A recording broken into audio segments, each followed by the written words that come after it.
better known as the White Tower. Now this is the strongest of the 20 towers in the whole complex. And everything else you see around you, all the other towers, walls, buildings, moats, were all built to defend this, the oldest part of the Tower of London. Built on the orders of William the Conqueror, work began in 1078 and took 20 years to complete under the guidance of a monk from France. Now the tower itself stands 92 feet high. The walls taper in thickness from 15 feet thick at the bottom to 11 feet thick at the top. It has 4 turrets, one in each corner. 3 are square, 1 turret is round. One on the far northeast corner is round, and that's where we established the first Royal Observatory. Now on the top of each turret you can see a large gold crown, above a weather vane, which has on that the Royal Standard. This denotes the fact that we are still a royal palace. Though no longer a residence, you should not forget the fact that all the kings and queens of England lived in this building for 500 years. Now the royal family used to use the top floor for their accommodation. The next floor down was used by knights and the good ladies. It also has in there the banqueting hall, the council chamber and the chapel of St. John the Evangelist, one of the oldest Norman chapels in the land. The third floor down was used by servants and retained staff, and the bottom floor, which is underground, was used for stores and provisions. But it also has a more sinister use, because you can't hear people screaming underground. That's where we had our dungeons and the instruments of torture.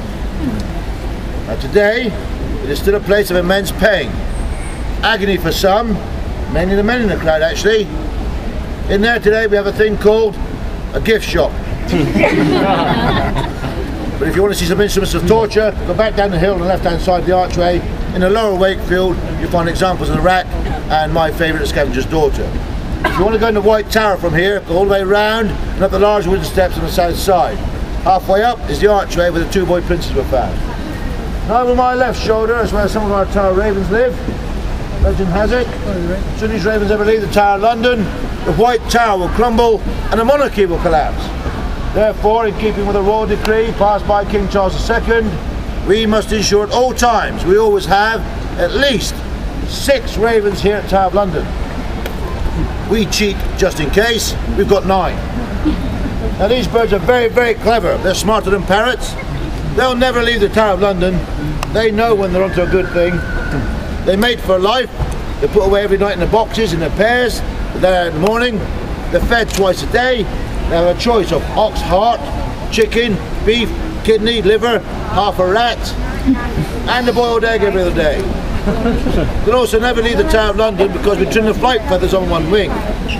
We don't do anything cruel, just trim off a bit. They can jump out the way of dogs and cats, but they can't fly up into the trees.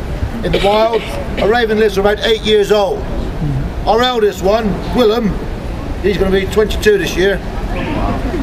When they die, they go to London Zoo for an autopsy, and then they're brought back here. And if you go to the middle drawbridge, look over the right hand side, you see a little gravestone, and we paint all the little names on the gravestone.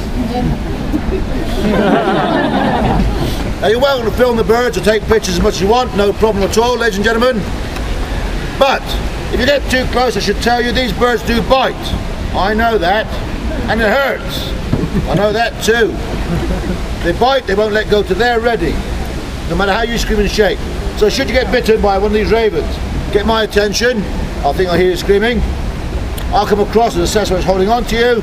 I'll then call for the Raven Master. He'll bring the rest of the yeoman warders across, and we'll all have a bloody good laugh. Guys, don't feed the ravens, please. They don't need your food. Right, enough of the wildlife. Up